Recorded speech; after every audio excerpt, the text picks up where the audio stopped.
Hi, welcome to Outdoor Riding. Today we're going to be explaining cross-country biking, mountain biking, and downhill mountain biking. Let's get started with cross-country biking. To have a good experience while riding, you'll need a trusty bike, some water for hydration, some long padded shorts to keep from chafing, and some nice outdoor foothills. Basic bike riding involves getting on the bike and putting both feet securely on the pedals. The left hand is used for the front brake to stop. The right hand stops the back tire. A light is used if you're bike riding during the nighttime. Downhill mountain biking involves riding your bike down steep terrain and intense downhill grades in order to race your opponents to get to the bottom the fastest. In order to downhill mountain bike, you must know when to brake, how to brake, which hand brakes to use, and when to accelerate and decelerate going into tight places. Is right hand the right brake? Oh my god! You can't use your foot. Cross-country mountain biking involves climbing steep hills and continuing at a relatively steady pace with an occasional downhill cruise. At BK it was super bright, but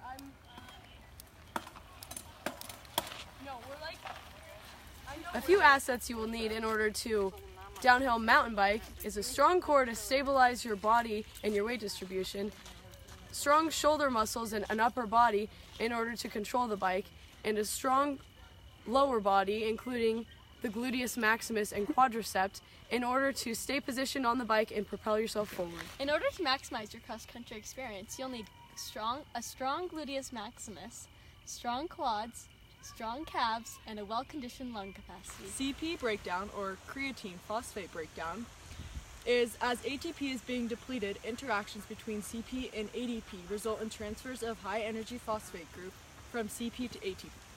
This regenerates more ATP.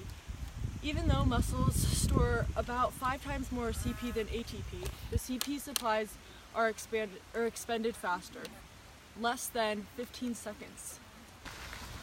CP breakdown is very minimal in downhill mountain biking. However, at the very start of a race, the initial kickoff and burst of momentum and also quick braking reaction times is very important and demonstrates CP breakdown. In cross-country biking, CP breakdown is used to avoid a fall and at the surge of each hill. Anaerobic respiration happens during glycolysis. Glucose turns into pyruvic acid and 2-ATP. This helps give you 30 to 40 second surges to keep yourself going. If you don't have enough O2 present, then your pyruvic acid will start turning to lactic acid, which builds up and causes you to stop mountain biking. How are you feeling now that you're experiencing the cross-country mountain biking way? I could really use some more oxygen so my pyruvic acid stops turning into lactic acid.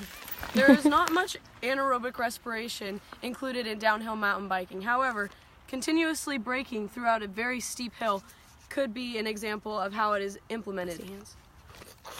Aerobic respiration is incredibly present in cross-country when you do 30 to 40 second surges up hills, sprinting to the finish, and breaking away from the pack like in racing.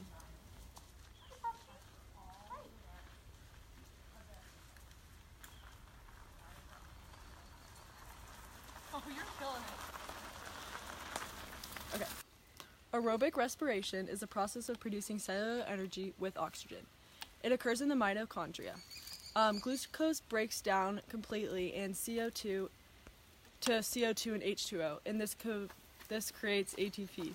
This happens a lot slower than anaerobic respiration, but it happens continuously, and you need oxygen to do this. Aerobic is very common in downhill mountain biking because there is always oxygen present and you are going at a constant rate. I'm so scared! Aerobic is especially present in cross-country mountain biking to keep a steady pace and the occasional downhill. Researchers even found that 31% of cross-country mountain biking was anaerobic.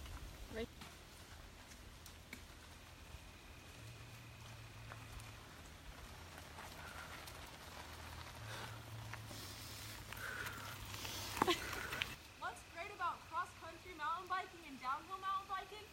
It can be done by anyone. All you need is a semi-healthy body, a helmet, a bike, and the great outdoors. Second, let's piece these 3 steps together for downhill mountain biking.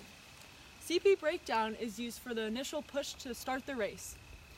Anaerobic respiration is used for continuously braking for a short amount of times down the hills to keep yourselves from flying over the handlebars. Aerobic respiration is used continuously throughout downhill to keep a steady pace going down the hill. Now let's piece together these 3 stages for cross-country mountain biking. CP breakdown is used again for the start of the race to get yourself going.